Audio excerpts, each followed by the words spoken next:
রোশনাই ধারাবাহিকে আমরা দেখেছিলাম নয়নতারা অর্থাৎ রোশনাই আর আরণ্যক একই মন্দিরে একই সময় পুজো দিতে গেছে। রোশনাইয়ের মানত ছিল, যখন আরণ্যক একেবারে মৃত্যুশয্যায় সেই সময় রোশনাই এসে পুজো দিয়েছিল। পুরুতমশাই ওকে চেনেন। উনি বলেছিলেন, তোমার স্বামী সুস্থ হয়ে গেলে একসাথে তোমরা দুজনে একবার পুজো দিয়ে যাবে। সেই পুজোটা ওর বাকি ছিল। ঘটনাচক্রে আরণ্যক এসে উপস্থিত। পুরুতমশাই ওকে দেখে অবাক, এতদিন পর মনে পড়ল। কিন্তু আরণ্যক জানিয়েছে এ ওর স্ত্রী না, এ নয়নতারা। উনি বিশ্বাস করতে চাননি। আরণ্যককে এ কথাও বলেছেন যে ওর স্ত্রী কিন্তু মারা যায়নি, বেঁচে আছে, আমি তো হাত গুনতে জানি। আরণ্যক অতটা বিশ্বাস করেনি। পুজো দেওয়া হয়ে গেছে, একে অপরকে টিপ পরিয়েছে, প্রসাদ দিয়েছে। তারপরে বাড়ি চলে যেতে চাইল নয়নতারা। আরণ্যক বলল যে আমি তোমাকে বাড়ি অবধি পৌঁছে দিচ্ছি। ও প্রথমে রাজি হচ্ছিল না, শেষ পর্যন্ত বাধ্য হয়েছে রাজি হতে। ওরা যখন গাড়ির কাছে উপস্থিত, সেই সময় একটা গাড়ি এসে দাঁড়ালো ওদের সামনে। নামলো সেখান থেকে গরিমা। গরিমা আরণ্যককে দেখে অবাক। কোথায় এসেছিল জানতে চাইলো। বলল আমি পুজো দিতে এসেছিলাম। তখন বলল যে তুমি আজ পুজো দিচ্ছ কোনো বিশেষ কারণে? বলল না, আজকে তো দিনটা খুব ভালো, সেই জন্যই পুজো দিতে এসেছি। বলছে ও আমাদের মধ্যে যে সব ঠিকঠাক হয়ে গেল, আমরা প্রতিশ্রুতিবদ্ধ হলাম, সেই জন্য তুমি আজকে পুজো দিলে? অবাক হয়ে যাচ্ছে। বলছে হ্যাঁ, কী কথা হয়েছিল আমাদের মধ্যে? গরিমা বলছে ও তুমি লজ্জা পাচ্ছ? নয়নতারাকে কাছে ডেকে নিল। বলছে জানো, আমার আর আমার স্বামীর মধ্যে অনেক ঝামেলা ঝঞ্ঝাট হয়েছিল। আমাদের মধ্যে কোনো সম্পর্ক সেরকমভাবে তৈরি হয়নি, কিন্তু কাল রাতে সব সম্পর্ক আমাদের এক হয়ে গেছে। আমরা মিলেমিশে একাকার হয়ে গেছি। সব দিক থেকে আমাদের মিল হয়ে গেছে।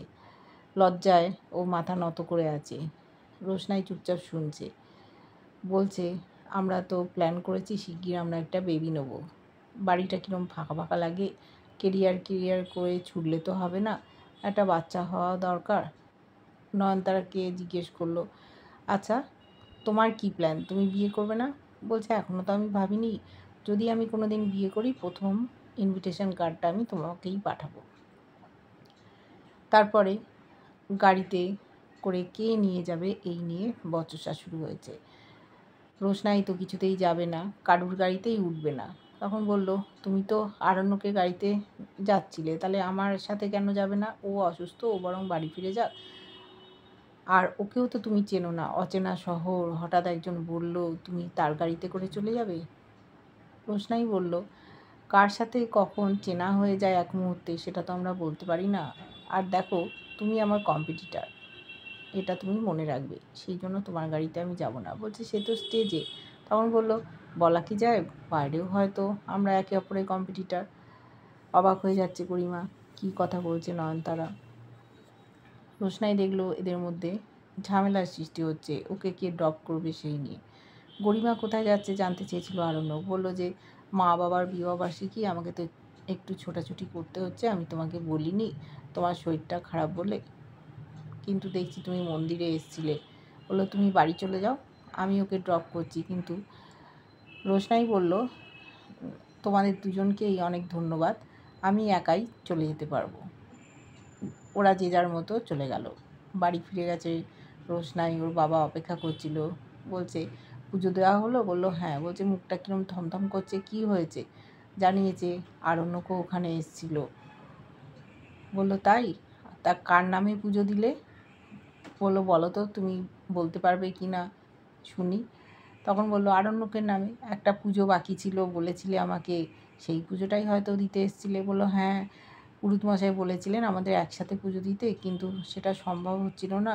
হঠাৎই স্যারজি ওখানে উপস্থিত, আমরা হয়তো একসাথে পুজো দিইনি, কিন্তু দুজন একই সাথে মন্দিরে ছিলাম। বলল সে তো ভালো কথা। তারপর বলল মুখটা কেন ভার? তখন বলল যে স্যারজি আমাকে ড্রপ করে দেবেন বলছিলেন, কিন্তু সেই সময় গরিমা দিদি উপস্থিত, সেই নিয়ে একটু ঝামেলা হলো। ওর বাবা বোঝাচ্ছে দেখো গরিমা হচ্ছে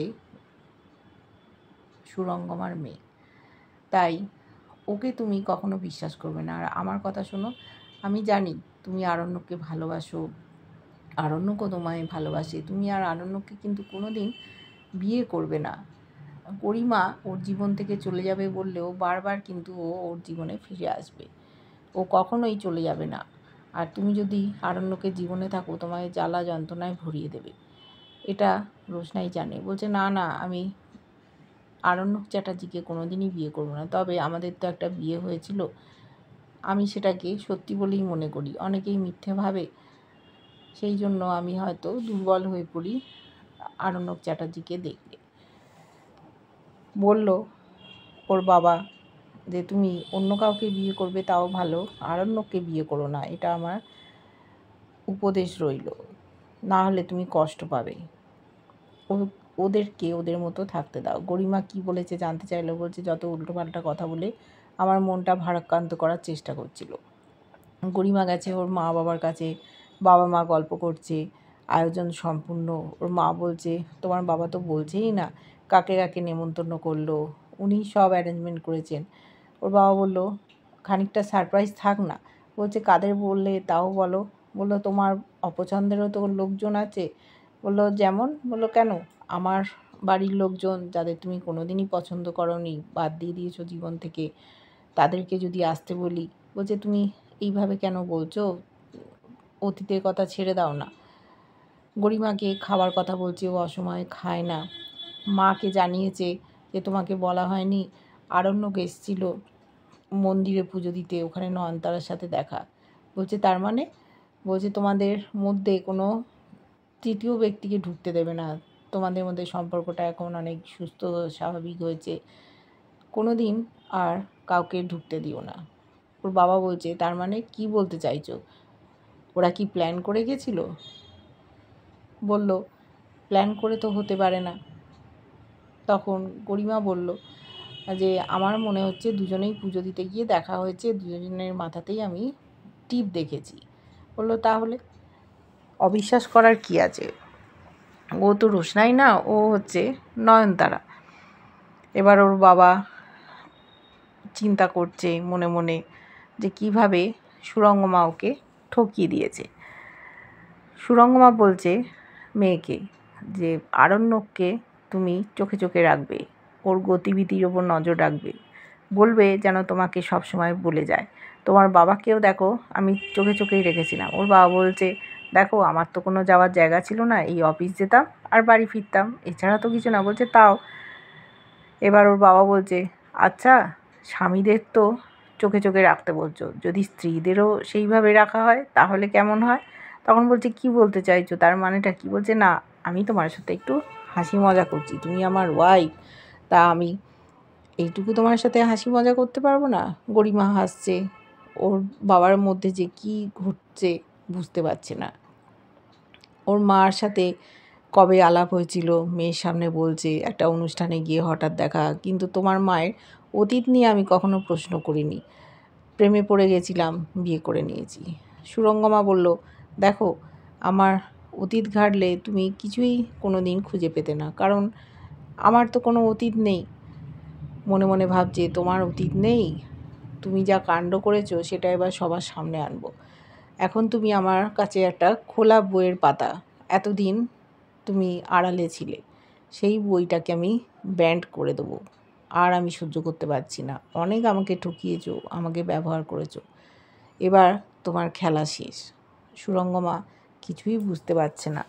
পরের দিনের জন্য প্রস্তুত হচ্ছে সকলে, অনেক লোকজন আসবে, তার মধ্যে কারা আসবে পুরোটা বলছে না নীলাব্জ। ওদিকে রোশনাই আসতে চায় না এদের বিবাহবার্ষিকীতে, কিন্তু ওর বাবা বোঝাচ্ছে নীলাব্জ কষ্ট পাচ্ছে, ওকে আমি কথা দিয়েছি। ও সুরঙ্গমার পর্দাফাঁস করতে চায়, বলছে, বাবা কি দরকার, আমরা তো দিব্যি আছি, ওরা ওদের মতো থাক। আমি একেবারেই চাই না যে সকলে জানুক আমি সুরঙ্গমা মুখার্জির মেয়ে। আমার মা সুদর্শনা গাঙ্গুলি। জানতে চাইলো যে, বাবা তুমি কোনো দিন আমার মা অর্থাৎ সুদর্শনা গাঙ্গুলিকে ভালোবেসেছিলে? তখন বলল, আমি মিথ্যে কথা বলবো না, আমি যখন ওকে জানতে পারলাম ভালোবাসি, সেই কথাটা বলার মতো আর সময় সুযোগ ছিল না, আমি তখন নির্বাসনে ছিলাম। আর সুদর্শনা অভিমান করেছিল, ও প্রতারিত হয়েছিল ওই অঞ্জন প্রসাদের কাছে, বুঝতে পারেনি যে ওটা আমি নই। তাই অনেক দুঃখ অভিমান ওর মধ্যে জমা হয়েছিল, বলা হয়ে ওঠেনি। আমি যদি বলতে পারতাম আমার থেকে খুশি আর কেউ হতো না। শোকে দুঃখে পাথর হয়েই চলে গেল তোমার মা। সুদর্শনাকেই মা বলে মনে করে রোশনাই, কারণ একেবারে জন্মে থেকে সুদর্শনাই মানুষ করেছে। কোনো দিন বলেনি যে এটা ওর বোনের মেয়ে। লাঞ্ছিত অপমানিত হয়েছে, পরিবারের লোকজন অসম্মান করেছে, কিন্তু তাও মুখ ফুটে বলেনি বাচ্চাটা সুরঙ্গমার। সুরঙ্গমার তাহলে সংসারটা ছারখার হয়ে যেত। কিন্তু সমস্ত জানাজানি হয়ে গেল, নীলাব্জ জানতে পেরে গেল। এবার জানতে পারবে গোটা পৃথিবীর লোকজন। সুরঙ্গমার গায়ে কালি ছিটে যাবে। রোশনাই যে সুরঙ্গমার মেয়ে এটা জানার পর চ্যাটার্জি পরিবারের অবস্থা কী হবে, যে গরিমাও জানবে যে রোশনাই ওর বোন, পিটোপিটি বোন। এবার একই বর নিয়ে দুজনের মধ্যে টানাটানি। প্রথম বিয়ে হয়েছিল রোশনাইয়ের সাথেই, তারপরে তাকে বিয়ে করার চেষ্টা করেছে গরিমা, কিন্তু গরিমার সাথে আরণ্যক বিয়েটা সম্পূর্ণ করেনি। রোশনাইয়ের সাথেই বিয়েটা হয়েছিল, আর সেটাই এখনও ওরা মনে মনে ভাবে টিকে আছে, একে অপরকে স্বামী স্ত্রী হিসেবেই মনে করে। আরণ্যকের অবস্থা ভালো না, সে মনে মনে কষ্ট পাচ্ছে, কিন্তু গরিমার সাথে একটা রাত যে কেটেছে কিভাবে সেটা ওর আর স্মরণ নেই, কারণ ও মদ্যপ অবস্থায় ছিল। গরিমা সেই সুযোগটা নিয়ে ওকে ব্যবহার করেছে। এবার দেখব সুরঙ্গমা আর নীলাব্জর বিবাহবার্ষিকীর দিন কি ঘটনা ঘটে। বোঝাচ্ছে রোশনাইয়ের বাবা যে আমরা ওখানে যাব। রোশনাই কিছুতেই যেতে চাইছে না, অসম্মানিত বোধ হবে ওর। বলেছে ওর বাবা, তুমি কিন্তু নয়নতারা, তুমি রোশনাই নয়, তাই তুমি একেবারে কোনো রকম কথা বলবে না, যা শুনলে সকলে ভাবে তুমি রোশনাই। বললো হ্যাঁ বাবা, আমার মনে থাকবে। বলছে যদি সকলে জানতে পারে যে আমি সুরঙ্গমার মেয়ে, তখন আমার যে অসম্মানটা হবে তার থেকে মরে যাওয়া ভালো। বাবা চিৎকার করে উঠেছে, খবরদার এইসব কথা বলবে না, আমি এইসব শুনবো না।